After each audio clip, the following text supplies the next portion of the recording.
Hi friends, you're here with me, Baby Firefly, the Taxidermy Witch, and we're going to talk about magical potpourris, yeah?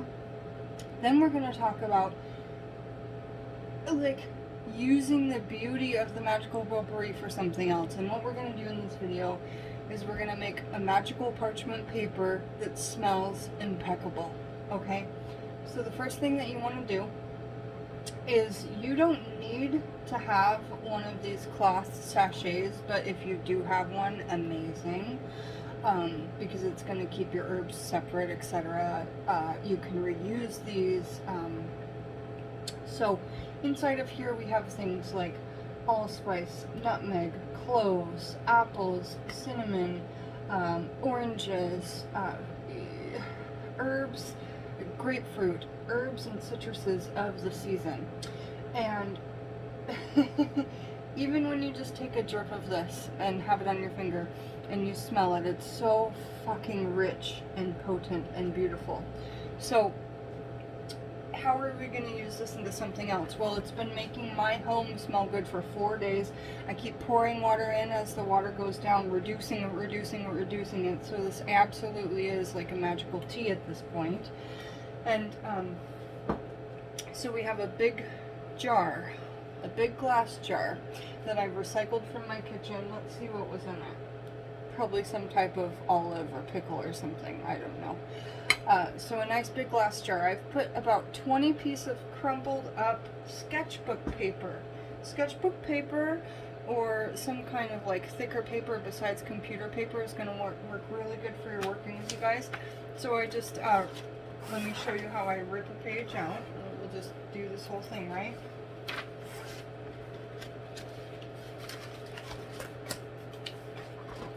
So rip a page out, and you want it to look really rugged on the edge. You know, you want it to look nice and ripply. This is the edge that you'll bind to your book. This is the edge that will stick out from the book if you choose to make like a book of shadows out of this. Then you're going to take up that paper and crumple it into the tightest ball that you can. The tightest ball that you can. Okay, because you're trying to get the most out of your magical tea. And you're going to stuff that into that. And now we have almost 22 pieces of paper. This is the 22nd piece. I'm going to make a 22-page book out of this. It might just be sigils. It might be some kind of grimoire. I'm not really sure yet, but I have a calling to do so, so I am. So we've got 22 sheets of paper in there. Now we're going to put our sketchbook aside. And I think it's also good to have some sort of natural muddler. And this goes to one of my big mortar and pestles. So straight away, you know, go ahead, drain all of this stuff off. Squeeze it out if you can. Right now it's actually hot, so I can't squeeze it out yet. Here's something I can put this into. Do I have nothing? Awesome. I don't think I have anything. What am I gonna do? What am I gonna do? Oh, for heaven's sakes.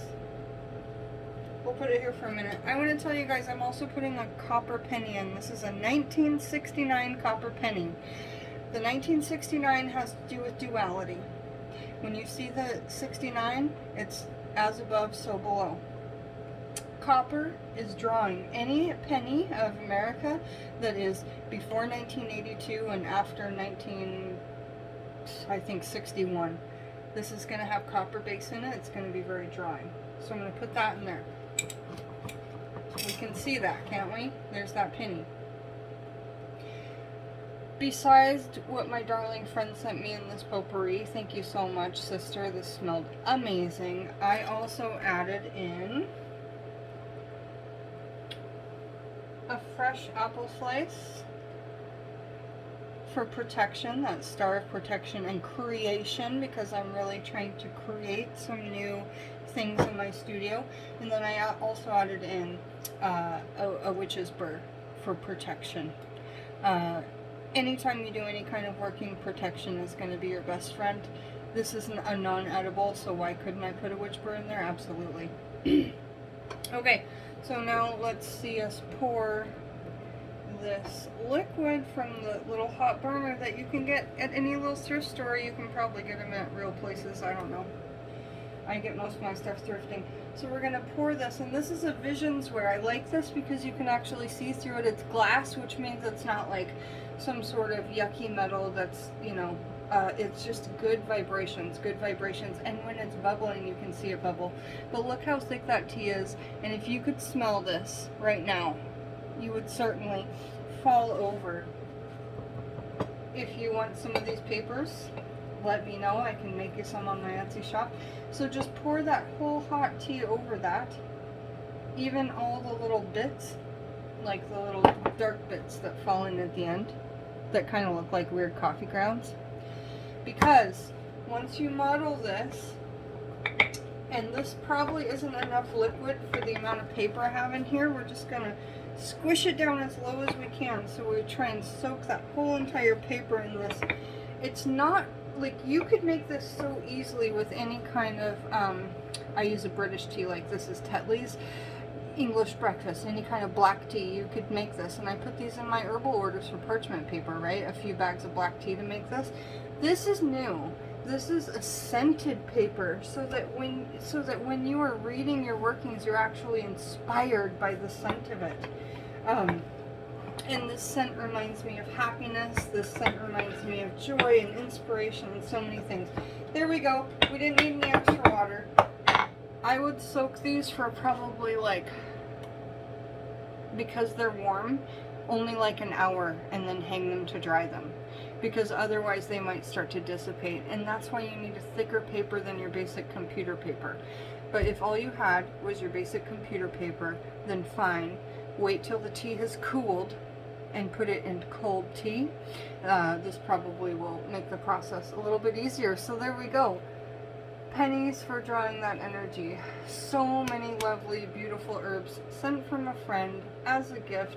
We've got protection, we've got creation, we've got it all right in this jar. So we'll come back for part 2 of this magical scented parchment paper. Thanks for joining me, baby Firefly, in my magical kitchen while we create magical things. It's love and lightning. See you later, skater.